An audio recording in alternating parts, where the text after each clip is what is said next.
Regresamos a este espacio de Transforma tu Estrés a través de Planeta 2013. Estoy platicando con Elena Antón, mi invitada el día de hoy. Estamos hablando del estrés, del cerebro y de neurofeedback.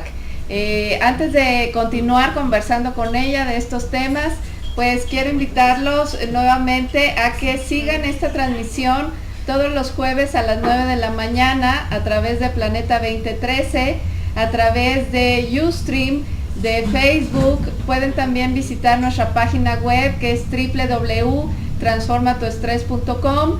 Pueden contactarnos a través de la página llenando el formulario que ahí aparece, y también me encuentro en Twitter como consulta-estrés.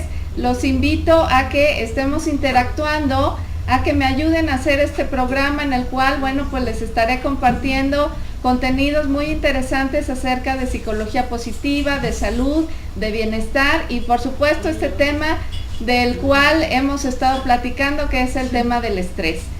Y bueno, en el segmento anterior estaba yo platicando con Elena acerca de esta herramienta, el neurofeedback, y me decías, Elena, que bueno, pues es una herramienta, conversábamos que da unos excelentes resultados con los niños. Tú trabajas mucho con niños y decías que bueno, hay distintos padecimientos en tu consulta y que trabajas con ellos. Platícanos un poquito más sobre eso. Bueno, realmente yo empecé a trabajar en neurofeedback con niños. Tuve la gran fortuna de trabajar o de empezar en una consulta con chicos. La mayor parte de los casos que me han llegado son con déficit de atención, justamente, diagnosticados obviamente por un neurólogo. Lo más importante en cualquier padecimiento, y siempre lo digo y lo repetiré hasta el cansancio, es el diagnóstico. Si no tenemos un buen diagnóstico, no vamos a tener un buen resultado en ningún tratamiento, llámelo neurofeedback o llámelo como tú quieras, ¿no? Teniendo un buen diagnóstico vamos a tener un buen resultado. Y bueno, finalmente he trabajado con estos chiquitos con déficit de atención que pues finalmente, como dije en el segmento pasado, se les hace un protocolo muy especializado para cada uno de los niños, el cual depende obviamente de su historia clínica, de sus síntomas específicos, porque aun cuando digamos déficit de atención, cada chiquito es diferente. Hay algunos que tienen más problemas de atención, hay algunos que tienen más problemas de concentración, hay algunos que tienen más problemas de impulsividad, hay algunos que tienen más problemas de hiperactividad, hay algunos que tienen más problemas de perder cosas, dependiendo de cada una de las historias, ¿no? Hay distintos tipos y distintos síntomas. Exactamente, entonces sí se tiene que tomar en cuenta su historia clínica, sus síntomas, su electroencefalograma, que nos va a dar exactamente dónde están los puntos de inmadurez, para hacer un protocolo específico.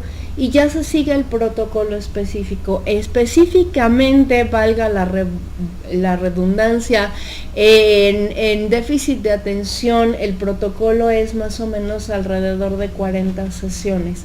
Entonces se conectan en diferentes áreas del cerebro, que no es dentro del cerebro, sino que son electrodos de superficie, se conectan en el cuero cabelludo, con una pasta. No produce ninguna descarga eléctrica. No produce descarga eléctrica, es solamente un registro que lleva la señal a la computadora. Es como si hiciéramos un electroencefalograma en el momento que se da la terapia, solamente que en lugar de todo el cerebro estamos midiendo una área específica. Y dentro de ese electroencefalograma se ven en las pantallas una serie de ejercicios, una serie de juegos a través de los cuales los niños aprenden a poner atención, a concentrarse, y a poner diferentes estados mentales, a relajarse, inclusive a través de los cuales se hacen estas redes neuronales de las que hablábamos en el primer segmento, y esto va llevando poco a poco, a través del hábito también, a la mejoría de los síntomas, a la mejoría del electroencefalograma y a la mejoría obviamente del padecimiento que está teniendo, ¿no? Oye, entonces algo que yo siempre digo es que el TDA sí existe, porque supuesto. De repente escuchamos por ahí que es una enfermedad ficticia, que la persona que la descubrió en realidad estaba inventando, y lo que gracias a la tecnología podemos ver hoy es que sí hay un patrón de actividad anormal en estos chiquitos, en estas personas adultas, porque incluso también los adultos lo podemos padecer, pero que también gracias a herramientas como el neurofeedback podemos mejorar esas áreas, corregirlas y hacerlas más eficientes. De hecho, no solo existe, sino que no se quita. Es un padecimiento neuroquímico que se corrige, que tiene una mejoría, si se trata, obviamente, si se tiene una atención. Tratamos los síntomas, mejoramos los síntomas, tiene una corrección importante. El neurofeedback es una herramienta que nos ayuda enormemente. Pero que si no se trata no se quita.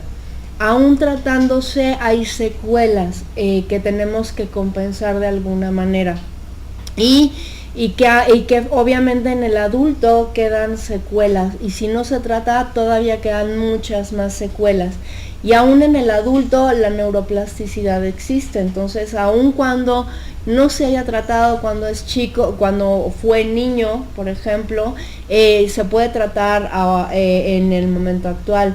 En el adulto los síntomas son muy similares a los que se padecen en niños, nada más están compensados, ¿no? Por ejemplo, un adulto que es muy obsesivo, por ejemplo, que es estas personas que todos tienen que estar en su lugar, que todo tiene que estar súper ordenado, que es súper ansioso, es una persona que muy posiblemente padeció un TDA cuando fue niño, pero que no fue tratado y que compensó de alguna manera con esta ansiedad para poder salir adelante, ¿no? Con esta meticulosidad. Exacto. También lo que se ha visto, por ejemplo, es que niños que no fueron tratados en su momento, también en la adultez, muchos de ellos, ante esta incapacidad para controlar sus impulsos, es gente, por ejemplo, que entra en adicciones. Exacto. O que tiene conductas de riesgo, por ejemplo, gente que